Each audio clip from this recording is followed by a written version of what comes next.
안녕하세요. 안녕하세요.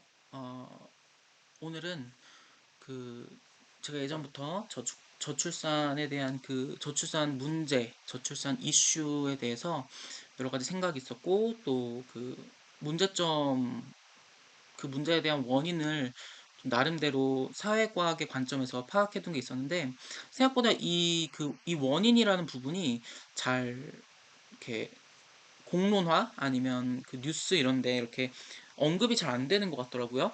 그래서 전 이게 생각보다 빨리 언급될 줄 알고 언젠가 누가 빨리 하겠지. 그리고 영상을 계속 그냥 만들지 않아야겠다고 생각했어요. 왜냐면 제가 영상을 놔도 예를 들면 만들어서 오늘 올리면 이미 누군가가 이 얘기를 해놨겠지. 약간 이런 생각을 했는데 생각보다 저처럼 어떤 생각을 가진 친구 잘 없었나 봐요.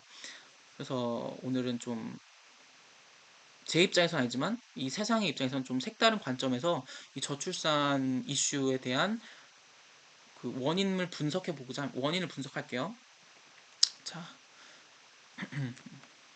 자 슬라이드 PPT가 그러니까 PDF가 잘 보이시죠?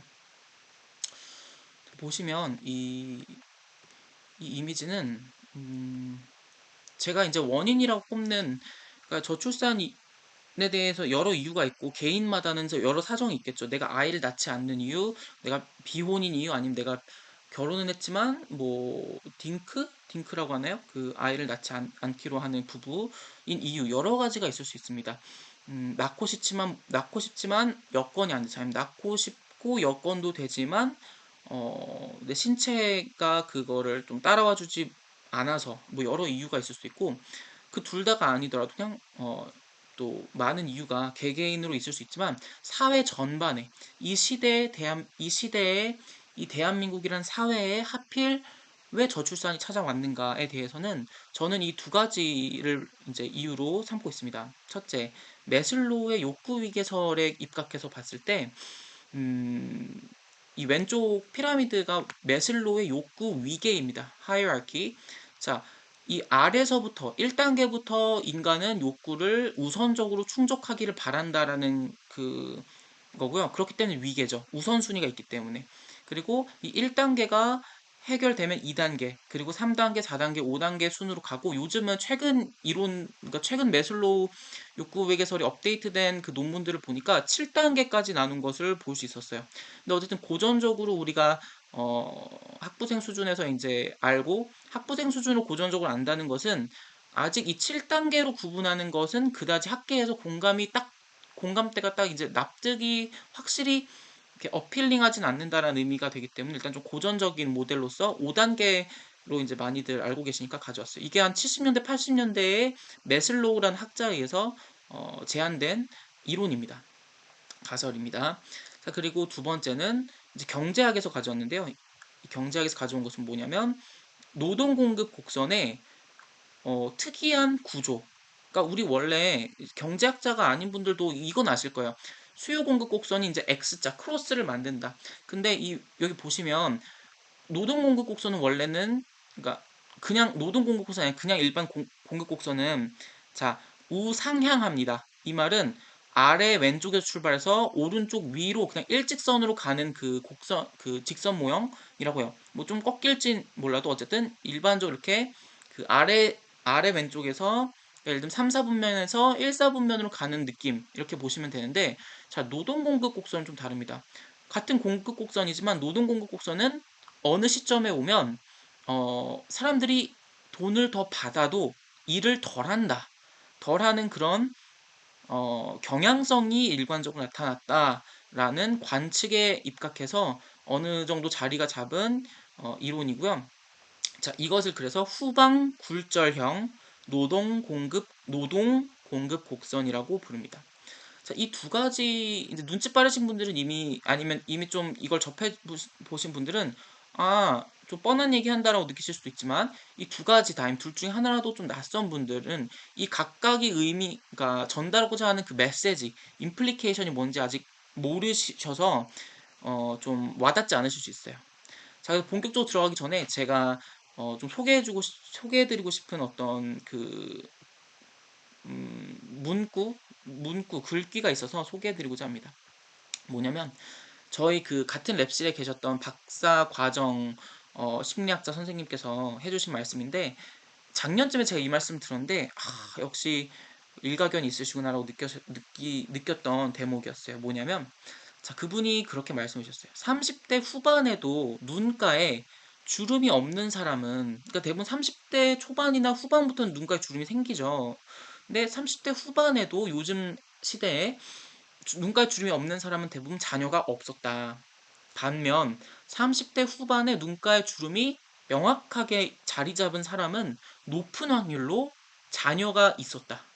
그러니까 자신이 부양하고 양육해야 하는 자녀의 유무에 따라서 같은 나이대, 같은 코호트 집단, 같은 시대를 공유한 사람들, 같은 제너레이션 MZ 사이에서도 이런 명확한 어떤 외모 차이, 그리고 사실 이거는 외모라기보다는 그 생활의 누적이죠. 그러니까 어떻게 보면 심리적, 사회적, 상황, 지위, 맥락의 차이가 존재했다라고 볼 수 있을 것 같아요. 그리고 심리적, 물리적, 생리적 그 상태 차이, 스테이터스 차이까지라고도 우리가 폭넓게 이해할 수 있는 말이라고 봤고, 이 말을 제가 왜 뜬금없이 가져왔냐면 여기에 꽤 많은 의미가 들어있습니다. 자, 이 말에 공감을 하는 사람, 아니면 이 말 공감을 안 해도 이 말을 좀 귀 기울여 들은 사람은 어떤 마음이 들까요? 아, 내가 곱게 늙고 정말 좀 그냥 이런 게 좀 너무 철없어 보이지만 좀 편하게 좀 젊음을 누릴 만큼 누릴 수 있게 되고 싶으면 아이는 낳지 않아야겠다라는 생각을 누구나 할 수 있을 것 같아요. 그건 인지상정이죠. 자, 이제 그런 부분이 있고요. 이것이 왜 어떻게 아까 말씀드린 메슬로우 욕구 위계, 그리고 후반 굴절형 노동 공급 곡선과 어떻게 이어지냐에 대해서 설명을 드려볼게요. 그래서 메슬로우의 욕구 위계 가설에서 제안하는 피라미드, 욕구 위계 피라미드고, 이건 후방 굴절형, 자, 여기서 후방으로 꺾이죠. 그러니까 후방 굴절형 노동 공급 곡선이다. 후방 굴절형 노동 공급 곡선은 워낙에 오래된 경제학 고전 가설이고, 많이 관측이 된 경제학 데이터에 입각해서 관측이 된 경제학 검증이 된 이론이라 그런지 최초 최초 제안자를 제가 레퍼런스를 찾지 못했어요. 그래서 웹사이트를 다 뒤져봐도 대부분 레퍼런스가 무슨 뭐 그런 거 있죠? 맨큐의 경제학 같은 거 그냥 이렇게 참고서, 그러니까 교재가 있었고 논문 레퍼런스를 잘 못 찾아서 이 메슬로우 욕구 위계설처럼 최초 제안자, 이 가설의 최초 음, 최초 언급한 사람을 제가 찾지 못해서 여기는 이름은 누락되어 있습니다. 중요한 거는 욕구 위계설이라는 게 있고 후방 굴절하는 형태의 특이한 노동 공급 곡선이 있다라는 겁니다. 자, 먼저 메슬로우 욕구 위계설부터 볼게요. 자, 메슬로우의 욕구 위계설, 그러니까 욕구니까 니즈죠. 니즈의 하이어라키가 있다는 겁니다. 위계가 있다는 거고, 하이어라키가 있다는 것은 전제가 충족돼야 다음 단계로 간다. 아니면 서열이 있다는 것은 순서가 있다는 겁니다. 그러니까 여기서 뭐냐면 보시는 바와 같이 생리적 욕구, 그래서 숨을 잘 쉴 수 있고 공기가 맑아야 되고 물이 깨끗해야 되고 음식을 충분히 먹을 수 있어야 되고 내가 번식을 할 수 있어야 되고 내가 잠을 충분히 잘 수 있어야 되고 내 항상성이 유지되어야 되고 excretion, 그쵸. 내가 여러 가지 어쨌든 이런 좀 생리적 욕구, 그냥 생물체, 동물로서 내가 이곳에 이 환경에 자리 잡고, 그러니까 분비죠. excretion은 분비, 분출, 그러니까 배변 욕구 이런 거. 그러니까 그냥 동물로서 내가 충분히 여기서 생존이 가능하냐, 이 환경에서. 아니면 옆 동네로 떠야겠다, 약간 이런 거죠. 그러니까 지금 이것부터 지금 우리나라는 threatening 받고 있는 게 2020년, 2032년쯤인가 인천국제공항이 물에 잠긴다라는 얘기가 있죠. 그게 만약에 사실이라면, 아니면 늦어도 40년쯤에 잠긴다면 이 인천국제공항이 있는 그 위치는 더 이상 이 1단계부터 충족시켜주지 못하는 생태적인 조건을 갖춘 곳이 됩니다. 그러니까 생태적 조건이 우리가 1단계 욕구를 충족시키지 못하는 environment가 되는 거죠. 자, 그리고 그 다음 두 번째, safety. 자, 일단 생리학적 욕구가 충족되면, 자, 생리학적 욕구는 일단 그냥 반사적이고, 좀, 누가 칼을 들이대면서 하지마 해도 내가 울음이 나오는 건 어쩔 수 없잖아요. 근데 이제 좀 슬슬 이성적인 판단이 들어가는 게 이제 2, 3, 4, 5, 6단, 2, 3, 4, 5단계예요. 보시면, 자, 내가 이제 내가 판단하고 계산하건데, 어, 이런 삶의 방식, 이런 루트, 이런 뭐 접근, 아니면 이 위치에서 이런 전략을 쓰면 내가 충분히 내 가족을 챙길 수 있고, 내가 남부럽지 않게 아쉬운 소리 하지 않게 살 수 있다. 그리고 내가 다치지 않을 것 같다. 이런 좀, 아직은 여전히 좀 이렇게 고차원적이진 않고 단순하지만, 어쨌든 좀 이성적인 판단에 의해서, 계산에 의해서, 내가 후회하지 않을 선택을 하는 단계입니다, 슬슬. 근데 이게 마침 뭐와 관련됐냐? security of body. 내가 여기에 살면 적어도 갑자기 손이 잘릴 일은 없어. 예를 들면, 아니 뭐 물에 떠내려 갈 일은 없어. 뭐 이런 거죠. 그래서 아까 인천공항 예시가 이제 여기 2단계에 해당되네요. 예, 2단계에 해당되고요. 자, 그 다음은 뭐죠? 다음은 이제 슬슬 사회적인 좀 이제 고차원적이고 인간스러운 그 욕구들이 이제 해당됩니다. 뭐냐면, 사회적으로 소속되고 내가 상대방에게서부터 즐거움과 그 행복을 찾는 단계입니다. 그래서 상대방한테 잘해주면서 친구를 얻고 연인을 얻고 가족을 얻고, 그리고 그냥 그런 게 계산적인 게 아니라도 그냥 외로움이 이제 해결되고, 내가 이제 이 세상에 나 홀로 존재하지 않는다라는 어떤 소속 욕구, 이런 것들이 해당되는 게 3단계입니다.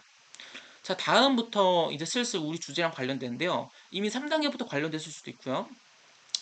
자, 이 아래 단계들이 이제 너무 당연시되고 전제가 돼버리면 애초에 출발 지점 자체가 3단계 욕구를 추구하는 단계가 되는 겁니다. 그러니까 결핍이 이미 해결되고 출발 지점 자체가 결핍이 어디서 출발되냐의 이슈인데, 자, 이 4단계 보시면 esteem, esteem이라고도 부르는데 esteem이라고도 부르고 self-esteem, self-esteem 이렇게 부르죠. 자, 자존감, 그리고 자신감, 그리고 내 성취 욕구, 그리고 남들로부터의 존경, 존중, 그리고 남들에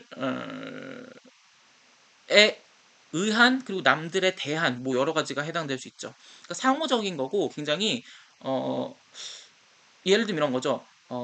배부른 돼지보다 배고픈 인간이 되겠다. 슬슬 이런 말이 이제 좀 먹히는 단계라고 보시면 되고, 이거는 불가피하게도 내가 선택하지 않고 내가 태어나 버린 국가, 내가 태어나 버린 성별, 내가 태어나 버린 그 집안의 그, 그 경제적 위치, 그리고 사회적인 평판에 의해서 어, 내가 같은 국가에서 태어나도 1단계부터 출발해야 될 때도 있고 4단계부터 그 갈증을 느낄 수가 있는 겁니다. 근데 전반적으로 이 시대 이 대한민국 사람들은, 아마도 MZ 세대 분들은 3단계부터 고민이 시작됐을 거라고 여겨집니다. 그래서 어떤 분들은 야 배부른 고민하지 마 이런 말 하잖아요. 그게 그 말을 하는 사람이 좀 안타까운 거죠. 왜냐면 그 사람은 이런 좀 추상적이고 형이상학적인 주제가 너무 와닿지 않고 그 고민을 할 수 있는 것 자체가 부러운 상황이라고 여겨지는 거죠. 그러니까 마지막 단계가 뭔가요? 요즘 MZ 그 사원들이 많이 그 줄사퇴를 한다는 이유로 거론되는 게 바로 이 5단계죠. self actualization에서 나 아니면 안 되는 내 모습을 갖추는 것. 그리고 내 유전자를 최선으로 발현해서 나답게 동시에 망가지지 않고 우아하고 멋있고 굉장히 유니크하게 이 70억 인구, 80억 인구 중에 나만이 가능한 점이 더 부각돼 동시에 약간 범죄적이지 않고 그런 거. 그러니까 굉장히 인정도 받을 뿐만 아니라 사실 이때부터는 내가 날 인정해야 되고 내가 나한테 만족스러워야 되는 거죠. 그래서 이제 이 5단계는 사실은 모두의 고민이고 모두가 찾기 힘들기 때문에 마약에 빠지는 사람도 있고 여러 가지 있죠. 네. 그리고 네, 일단 그런데 자, 중요한 것은 우리가 이제 오늘 출산율 주제잖아요. 출산율과 관련돼서 보자면 핵심은 이 매슬로우 욕구 위계가 전제하는 것은 갑작스럽게 1, 2단계가 무너지면 사람은 한순간에 1, 2단계에 속박될 수밖에 없다는 것입니다. 보편적으로. 그러니까 누구는 가난한 와중에도 소신을 지키고 나를 먼저, 그러니까 나를 실현하는 데 먼저 하는 사람이 있겠지만 대부분의 인류는 보편적으로 아래 단계 욕구가 이제 충족되지 않으면 위에 단계 욕구가 아직 충족되지 않았고 그 충족되었어도 다시 1, 2단계 욕구로 이제 돌아가서 그것부터 급선무로 해결해야 된다라는 겁니다. 자, 동시에 반면에 어, 1, 2, 3단계가 계속 충족되는 한 4, 5단계 밖에 이 사람에게 동기부여를 해줄 게 없다라는 의미도 됩니다. 사실 매슬로우 욕구 위계설은요, 심리학에서는 동기부여 이론으로 해석이 됩니다. 그러니까 동기부여 이론의 맥락에서 많이 접근하고 이해가 되고, 처음에 그 에브라함 헤럴드 매슬로우라는 사람도 이 그 동기부여의 그 대가로 이제 많이 이제 그 알려졌고, 지금 여기 보시면 모티베이션 앤 퍼스널리티라고 해서 성격과 사람의 성격 유형과 어디에서 동기부여를 얻느냐라는 그 분야, 심리학 분야에서도 동기부여 분야에 많이 그 대가로 이제 이름을 떨치게 된 거죠. 그러니까 사람은 어떻게 보면 환경 영향을 많이 받는다는 이론인 동시에 어떤 일정 조건의 환경이 충족되면 그 다음 단계부터는 그 사람 고유의 그 특유한 유니크하고 고유한 어떤 선택지에 따라 이제 좀 세분화된다, 뭐 이런 측면으로도 볼 수 있을 것 같아요. 자, 일단 이 정도 하고, 자, 다음으로 공급곡선입니다. 저는 이거를 이제 대학교 1학년 때 제가 경제학과일 때 저희 그 당시 어, 경제학, 그러니까 맹큐의 경제학 그러니까 그 경제학 개론을 맹큐의 경제학으로 배웠는데, 경제학 개론 교수님께서 알려주셨던 건데, 이게 어렵게 생각하지 말아라, 쉽게 생각하면 이거다. 내가 돈을 많이 벌면 벌수록 사람은 이런 생각을 하게 된다. 잘 들어보세요. 내가 시급이 10,000원일 때랑 이제 2만 원, 3만 원, 4만 원, 시급 5만 원 급에 해당되는 전문가가 됐어요. 시급 5만 원의 사람은 이제 어떤 생각이 드냐면요, 좀 거만한 생각이지만 내가 시급 5만 원 버는 사람이야. 그러니까 그만큼 한 시간의 휴식은 남들의 1만 원짜리 휴식보다 나한테 더 가치 있어. 그리고 난 이 돈을 많이 벌어놨기 때문에 이 돈을 더 큰 돈 쓰면서 더 행복하게 한 시간을 쓸 수 있어라는 생각이 드는 거죠. 그렇게 되는 순간 누구나 그럴 거예요, 아마도. 쉬고 싶어집니다. 일하는 게 약간 손해처럼 느껴져요. 한 시간 내가 돈이 이미 있고 돈을 많이 쌓아놨고 이걸 더 아름답게 행복하게 쾌락적으로 그리고 남부럽지 않게 쓸 수 있다. 차별화돼서. 그렇기 때문에 어느 순간 되면 이거를 그러니까 쓰고 싶다는 게 아니라 이 휴식 시간에 못 쉰다. 그러니까 휴식 시간을 확보하지 못하는 것. 휴식 시간으로 할 수 있었던 것에 굳이 일하는 것이 손해처럼 느껴지는 거죠. 그럼 나는 뭐 예를 들면 반얀트리 호텔에서 뭐 이렇게 막 호캉스를 즐길 수 있어. 아무렇지 않게 고민 없이. 그런 사람이 지금 그 하루짜리를 또 일해야 되는 게, 물론 돈을 벌 수 있죠. 많이 버는 사람이죠. 그럼에도 그 사람은 가족을 슬슬 챙겨야겠다. 가족과 더 오붓하고 행복한 시간을 보내야겠다. 아니면 애인과 친구들과, 아니면 나를 위해서, 나의 몸을 위해서 투자하고 좀 쉬어줘야겠다라는 생각이 들면서, 그게 느껴지는 전반적인 평균 지점이 있을 거예요. 그 나라, 그 지역에. 그게 바로 어, 그 W0. 그래서 웨이지입니다. W는 임금. 어떤 특정 그 지점이 되면 사람들이 전반적으로 갑자기 돈을 더 줘도 일을 덜 하기 시작한다. 라는 이론이라고 그냥 쉽게 이해하시면 돼요. 자, 이렇게 보면요. 지금,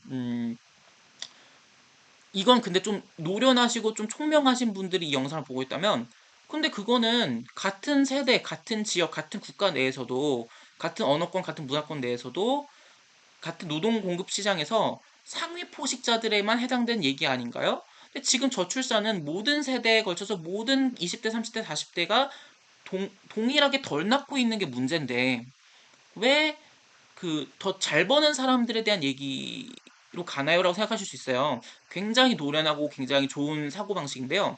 자, 그럼에도 이 후반 굴전형 노동 공급 곡선이 설명할 여지는 여전히 많습니다. 첫째, 자, 그냥 제가 만들었어요. 세대가 전반적으로 30년 전에 20, 30대랑, 그리고 10년 전에 20, 30대, 그리고 지금 오늘날의 20, 30대, 그리고 10년 후에 20, 30대, 점차적으로 노동량이 줄어듭니다. 전 구간에 걸쳐서. 사회 경제적 지위가 돈 적게 버는, 시급이 10,000원인 사람부터 시급이 10만 원인 사람까지 모두가 어쨌든 그 선진국이 되기 때문에 우리 사회가 전반적으로 노동시간이 줄어들어요. 평균적으로. 그러니까 곡선 자체가 점점 줄어듭니다. 그리고 자, 30년 전, 20년 전, 10년 전, 그리고 오늘날 이렇게 보면 노동량은 줄어들지만 어쨌든 우리가 어떻게 되죠? 임금이 올라갑니다. 임금이 올라가죠. 이거 지금 잘못 만든 것 같네요. 약간 죄송합니다. 제가 뭘 잘못 만들었냐면 지금 제가 급하게 만드는 약간 실수했네요. 자, 원래는 이 그래프 여기 아래에 있어야 됩니다. 이렇게 아래에.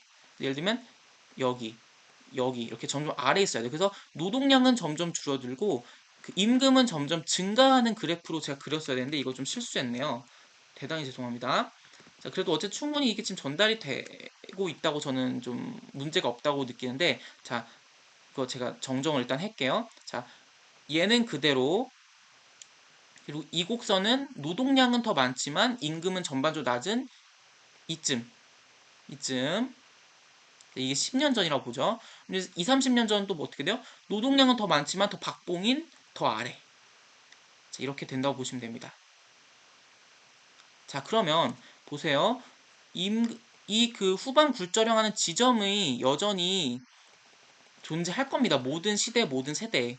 그러나 그 시대와 세대와 그 선진국 수준, 그리고 인권 수준, 뭐 법의 민주화 정도에 따라서 제도의 민주화 정도에 따라서 이게 다를 뿐이죠. 그 평균 지점이 다를 뿐이죠. 옵티멀한 지점이. 자, 어쨌든 이건 지금 과거와 현재를 비교하는 겁니다. 30년 전, 그리고 10년, 15년 전, 그리고 지금 오늘날, 그러니까 zero라고 볼게요. 오늘. 그러니까 지금 뭐예요? 음, 우리가 어쨌든 내가 1만 원짜리 시급인 사람이든 10만 원짜리 시급인 사람이든 3만 원, 5만 원짜리 시급인 사람이든 20년 전에 내 상황인 나랑 똑같은 20대 누군가, 30대 누군가와 보다도 난 전반적으로 더 좋은 임금을 받고 있고 더 덜 일하고 있단 말이에요. 그렇기 때문에 뭐예요? 나는 그 30년 전, 20년 전의 기준에서 봤을 때는 더 비교적 굴절된 위치에 있을 거라는 거죠. 내 그 인식이. 그렇기 때문에 내가 덜 고생하고 덜 일하고 음, 그 내가 비록 나보다 더 잘 버는 사람들이 많아도 이 시대에는 어쨌든 인류의 역사상 그리고 아니면 지금 이렇게도 볼 수 있죠. 20년, 15년, 30년 전에 대한민국 수준이 지금의 예를 들면 캄보디아다라고 치면요. 그러니까 경제적 여건이 그러면 캄보디아의 그 지금 나처럼 벌 수 있는 경제적 인구에 비해서 나는 좀 더 덜 고생하고 돈을 더 준다고 해도 덜 일하고 싶은 욕구와 마음이 자리 잡아 버린 상태일 거란 거죠. 내 세대가 이미 그래 버린 거죠. 자, 그 포인트 이해해야 되고요. 자, 이건 과거와 현재 비교였습니다. 같은 사회 내에서. 자, 두 번째 뭐죠? 자, 후반 굴절 노동공급수는 그냥 같은 같은 나라, 같은 시대, 뭐 다른 어떤 그 임금 수준이라고 봐도요. 잘 보세요. 자, 내가 이미 어떻게 될까요? 과거에 비해서 잘 살아지면서 이렇게 잘 살아졌죠. 자, 과거에 비해서 지금 잘 살아지면 현재가 이겁니다. 이렇게 되면서 나는 이미 어떤 사람이 됐어요? 음, 아까 말씀드린 것처럼 적게 벌든 많이 벌든 지금의 나는 예전의 나보다 더 덜 고생하고 싶고 더 쉬고 싶은 마음이 들어요. 자, 그 상태에서 지금 전 모든 사회 경제적 위치에 대해서 지금 2023년에 대한민국은 어때요? 인스타도 있고 여러 그냥 개인차가 존중되고 그게 이제 해소가 되면서 음, 예전에는 그냥 일주일에 한번 통닭 시켜 먹는 게 즐거움이었다면 지금은 내가 똑같이 어, 예전보다 덜 버는 사람, 예전처럼 덜 버는 사람일지라도 나는 나대로 더 많은 즐거움을 찾을 수 있는 대체제가 많아요. 예를 들면 지금 우리 그 샤워기 헤드에 뭐 비타민 향 나는 거 사고 그러잖아요. 내가 잘 벌어서 사는 게 아니라 내가 적당히만 벌어도 그런 거 사잖아요. 그러니까 그렇게 내가 자꾸 돈을 쓰고 소비하고 내 개인적인 만족을 충족시키고 해소할 수 있는 대안들이 많아졌어요. 그러니까 돈을 쓰고 더 즐겁게 다양하게 누릴 수 있는 게 그 옵션들이 많아지면서 어떻게 됐을까요? 내가 비교적 후반 굴절이 되는 지점에 해당되지 않아도 그 구간에 해당되지 않아도 어쨌든 이전 세대 아니면 다른 시대에 비해서 나는 더 놀고 싶고 쓰고 싶고 일하기보다 더 이렇게 덜 고생하고 더 누리고 싶은 그런 세대가 돼버린 겁니다. 그냥 2023년의 대한민국 20, 30, 40대가 그렇게 됐어요. 이건 그냥 그 사람들이 못나서가 아니라 그냥 그 사람들이 만난 시대, 태어난 시대가 그렇게 돼버렸고, 대한민국 경제가 성장하다 보니까 이건 자연스러운 섭리입니다. 섭리. 자, 그렇기 때문에 이제 이 노동 공급 곡선, 후반 굴절형 노동 공급 곡선에 대한 그 정당화는 충분히 됐다고 생각합니다. 자, 이 두 가지를 결합해서 이제 봐야겠죠. 자, 나는 전반적으로 이 지금 20, 30, 40대한테 출산율이 달려있다고 가정하면 지금 MZ잖아요. 딱 MZ들은 이미 대부분 전반적으로 3번 아니면 좀 혜택을 받은 사람들은 4, 5번 욕구에 혈안이 되어 있습니다. 왜냐면 이건 그 사람들이 뭐 이기적이라서가 아니라 부모님들이 이걸 다 해결해 주셨잖아요. 그렇기 때문에 그럴 수밖에 없는 그 개체입니다. 그냥 생명체고 인간이라면 이런 여건에서는 이거를 추구하고 쫓을 수밖에 없는 그 상황입니다. 자, 두 번째. 난 어쨌든 이전 시대보다 전반적으로 후반 굴절형 구간에 해당되지 않아도 어쨌든 내가 여기에 해당되든 여기에 해당되든 어쨌든 나는 전반적으로 좀 약간 디폴트 값이 뭐라고 할까요? 좀 이렇게 쉬고 싶다. 그러니까 노동량을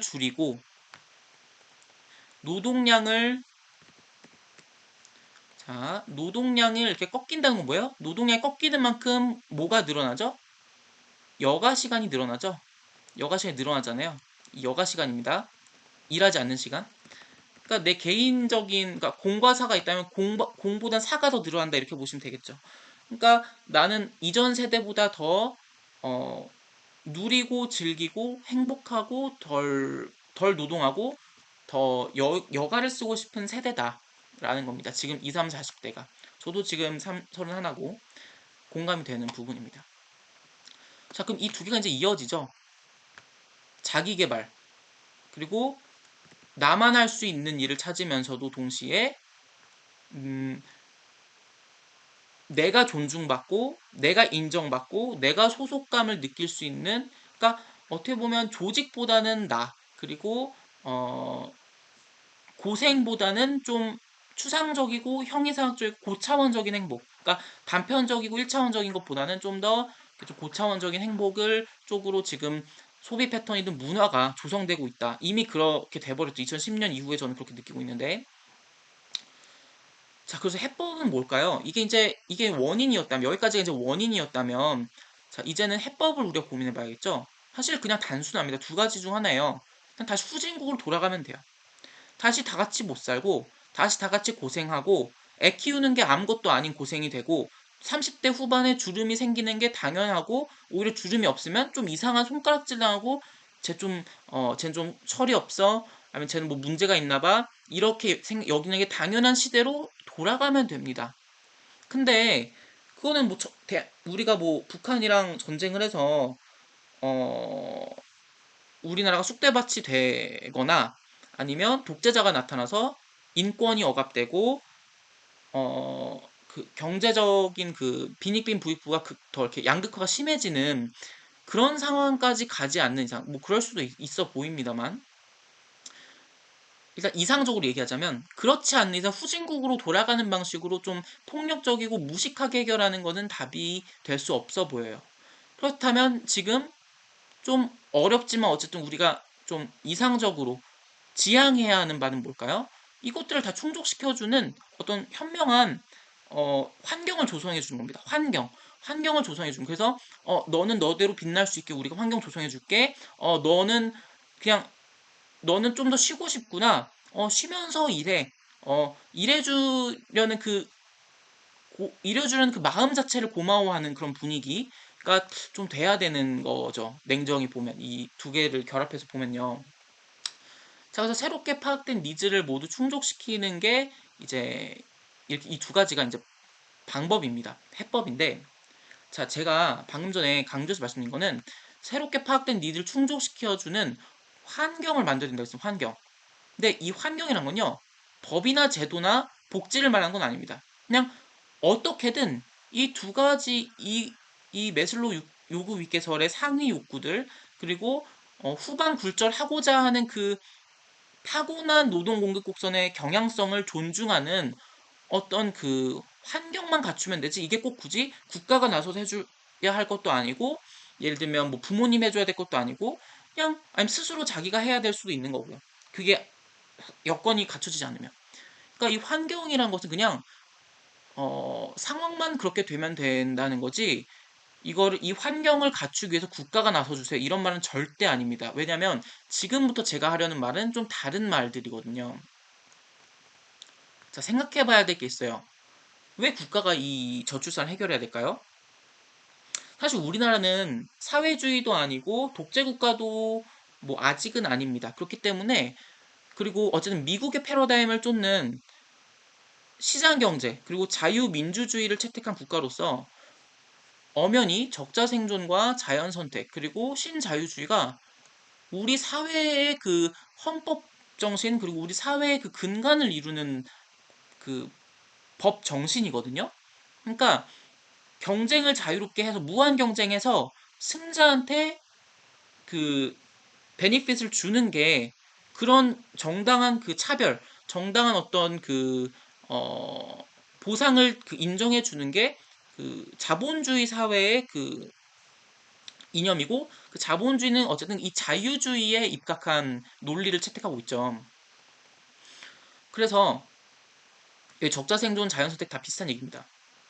그러니까 승자가 승리한 만큼 더 고생하고 더 노력한 만큼 가져가는 거는, 그냥 전 세계적으로 미국의 패러다임을 쫓는 나라들, 그 시스템이 그런 나라들은 이게 기본이에요.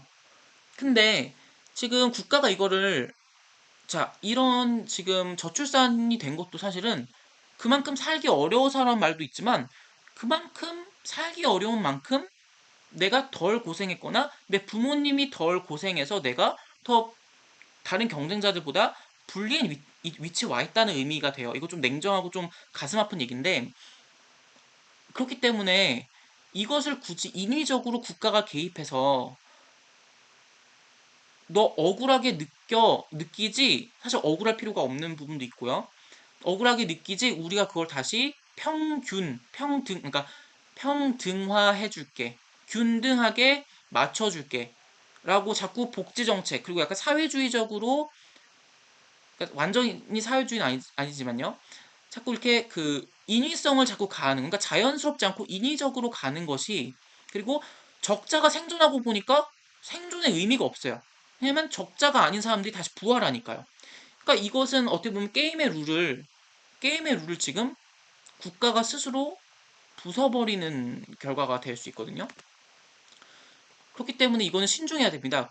우리 시스템, 우리 사회 근간, 우리 국가가 영위하는 그 발을 디디고 서 있는 그 토대는 기본적으로 적자생존, 자연선택, 신자유주의, 자유주의에 입각했는데, 이것을 자꾸 예방하고 수정하려는 인위적인 시도들이 사회적 구성원들에게 어떤 틀린 메시지를 자꾸 주는 거 아닌가. 자꾸 오해를 사게 하는 것 아닌가. 그리고 자꾸, 나는 보험을 듣지 않았지만 보험이 들어져 있는 것처럼 착각하게 되는 걸 수도 있고요. 이건 굉장히 어렵습니다. 차라리 이 상황이 중국이나 북한에 왔으면 오히려 그 국가들은 처음부터 적자생존, 자연선택, 신자유주의를 채택하지 않았기 때문에 이런 고민이 필요 없어요. 근데 우리 사회는 첫 단추를 이걸로 깼기 때문에 어떤 정책을, 어떤 감성, 어떤 철학으로 이렇게 결정해서 사람들한테 그 공표하는 거에 있어서 굉장히 신중해야 됩니다. 자, 두 번째. 애초에 저출산이 문제인가? 자, 저출산을 왜 저출산으로 부르는지 전 좀 궁금한 부분이 있어요. 왜냐면 제가 스위스도 여행을 가보고 여러 나라들을, 선진국들을 좀 여행 가보니까 어떤 걸 느꼈냐면, 우리나라보다 훨씬 넓은 땅덩어리에 훨씬 적은 인구가, 거의 반토막보다 더 적은 인구가 그 나라를 이렇게 주인으로 살고 있어요. 물론 그 옆 나라에서 이제 아침에 출근하러 오고 저녁에는 퇴근하면서 다시 돌아간 사람들도 많고, 아니면 뭐 그 이민자는 아니지만 영주권자도 아니지만 어쨌든 그 비자를 좀 받고 일하러 오시는 그 해외 노동자들도 많으셨어요. 근데 우리 그 좀 40대, 30대 분들만 해도 직장 생활 하시면 느끼실 거예요. 너무 좁은 땅덩어리에 너무 많은 사람들이 서울에 몰려 살다 보니까 어때요? 기회를 자꾸 쪼개려 가고 과잉으로 경쟁이 이렇게 좀 치열하죠? 자, 그게 왜 그랬을까요? 베이비붐 세대가 전쟁을 거치면서 베이비붐 세대가 탄생했고 60년, 70년 전에 그 북한이랑 우리가 싸우면서 그러면서 베이비붐 세대가 탄생했는데 그 사람들이 그 사람들은 어쨌든 좁은 땅덩어리에서 많은 경쟁을 하다 보니까 그냥 그 인권을 좀 무시당하고 그래도 일하고 좀 더 비위 좋게 맞추면서 남들에게 맞추면서 살고 그런 문화가 지금 유지되고 있고 그걸 당연시하는 어떤 그런 패턴이 좀 잔류하는 거라고도 볼 수 있어요. 그래서 이제 그분들 이제 은퇴하시잖아요. 그러면 이제는 베이비붐 세대가 이제 그 메인 무대에서는 경제 활동의 메인 무대에서는 빠져주니까 어떻게 돼요? 경제 활동의 메인 무대에 지금 이렇게 돌입되는 2, 3, 40대는 오히려 레드 오션이 아니라 점점 블루 오션이 돼가는 상황이거든요. 그러니까 N수가 적어지니까. 그쵸? 자, 그러니까 오히려 최적으로 회귀하는 과정이라고도 볼 수 있어요. 우리가 지금 제한된 자원, 제한된 어떤 리소스와 제한된 그, 자본금, 회사가 우리를 지원할 수 있는 그런 여건도 제한돼 있잖아요. 그걸 두고 더 적은 인원이 점차 나눠 갖게 되고 더 많이 더 공정하게 경제하게 되고 더 비인간적이고 더 비윤리적이고 비상식적인 어떤 것을 그런 룰들을 당연시하지 않게 되는 상황으로 점점 가면서 오히려 그냥 우리 땅덩어리가 감당할 수 있는 인구수로 회귀한다. 최적, 옵티멈으로 이렇게 회귀한다라고도 볼 수 있는 관점도 사실 있습니다. 그렇기 때문에 이것은 좀 저출산이 문제다. 또 이거 애초에 저출산이라고 부르는 것 자체가 좀 저는 넌센스가 될 수 있다라는 관점도 가능하다라는 겁니다. 이게 무조건 그렇습니다가 아니라. 자, 그리고 이렇게도 볼 수 있죠. 인구가 많든 적든 지금 서울에 몰려 있죠. 그거 그냥 지방에 어떻게든 분산시키면 각 그 강원도 경기도 이런 각 경북 이런 이렇게 도마다 지금 오히려 사람이 너무 없는 데도 많잖아요. 그런 걸 잘 분산시키는 어떤 해법이, 환경이 조성되면 지금 이 인구수를 유지하지 않던 모두가 더 쾌적한 환경에서 더 넓은 사회적 거리를 가지면서 이렇게 많은 자원을 더 이렇게 공유할 수 있고 누릴 수 있고 나눠 가질 수 있는 거죠. 그러니까 박 터지는 상황이 해결만 되면 돼요. 박 터지는 상황.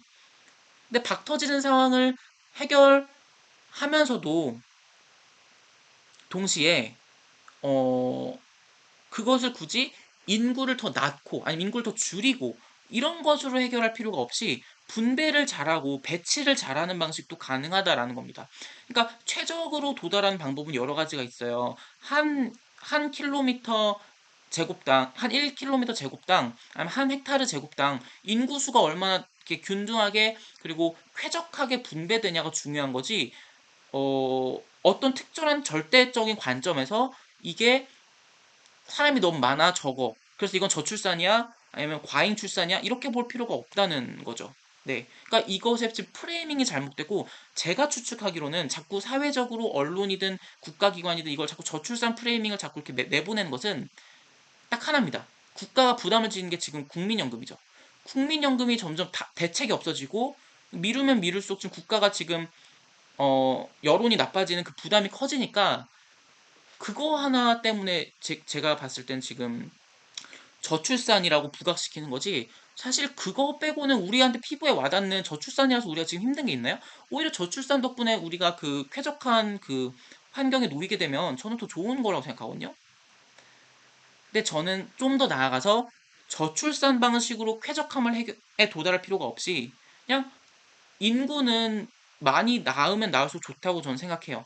근데 그걸 잘 균등하게 이렇게 골고루 흩어지게 만들어주는 게 중요하다. 왜냐면 우리 어쨌든 전쟁을 지금 휴전국가고 대치 상태고 그리고 지방은 지금 많이 급속도로 무너지면서 그 빈자리를 범죄자들 아니면 슬럼화 아니면 그 허가받지 않은 외국인 노동자들 이런 분들이 좀 이렇게 몰래 장악해가는 그런 거가 있어요. 지금 우리나라가. 그래서 그거를 지금 우리 원주민, 우리나라 그 대한민국 사람들이 정당하게 자리를 딱 차지하고 딱 자리를 내리고 있어야 된다고 생각하거든요. 그래서 저출산이라고 부르는 것을 다 떠나서 출산율을 좀 올리면서 그 박 터지는 상황을 해결하기만 된다. 저는 그렇게 생각합니다. 그래서 이걸 너무 저출산이다. 사실 낳고 보면 지금 그 사람들도 다시 서울로 수렴하면 이건 의미가 없거든요. 네. 자, 이건 여기까지 말하고요. 자, 지금 이 이슈에 대해서 원인도 다뤘고 해결법도 나름대로 제가 좀 언급을 했는데 굉장히 복잡하죠. 왜냐면 이데올로기가 걸려 있고 사회 메시지, 사회 시스템, 사회 제도, 법 이념, 법 정신, 그리고 개개인으로 보면 쟤는 저런데 나는 왜 이래 뭐 이런 거, 그리고 비교, 뭐 사회 비교 아니면 뭐 사회적 그 쾌적함, 그 자원의 분배, 이런 이슈가 너무 많은 게 걸려 있어요. 이것을 영특하게 영리하게 이렇게 균형 잡히게 해결할 수 있는 설득력을 갖춘 철학 아니면 철학자가 우리 사회에 있나? 전 이게 제일 중요하다고 생각해요.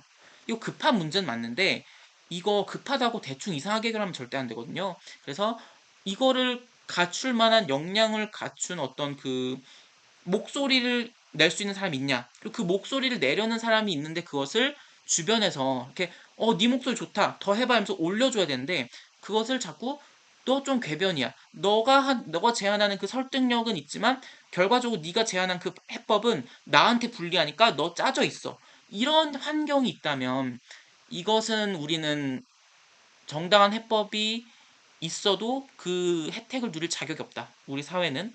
저는 그렇게 느낍니다. 그래서 이 설득력 있는 철학자가 있는지, 있어도 그 사람을 우리가 잘 옹립해 줄 수 있는지, 그런 것을 우리가 그 그릇이 되는지, 담아낼 그릇이 되는지, 그 준비가 되어 있는지, 갖추고 있는지, 제도적으로. 그런 게 좀 중요하다고 생각합니다. 그게 본질이라고 생각합니다. 자, 오늘도 이제 좀 길게 이렇게 녹화가 된 것 같은데요. 마지막으로 심금을 울리는 말 한 번 더 보고 가겠습니다. 30대 후반에도 주름이 없는 사람은 대부분 자녀가 없었다. 30대 후반에 눈가에 주름이 탁 있다면, 자리 잡고 있다면 높은 확률로 자녀가 있었다. 우리가 왜 아이를 낳지 않는지에 대한 이유가 충분히 여기 들어가 있고 그것을 학술적으로 풀어낼 수 있는 방법도 이미 몇십 년 전에 나온 이론들이 있습니다. 근데 그렇다고 그럼 왜 우리가 이걸 해법을 못 찾냐? 해법을 못 찾는 게 그렇게 어렵지 않아 보이거든요?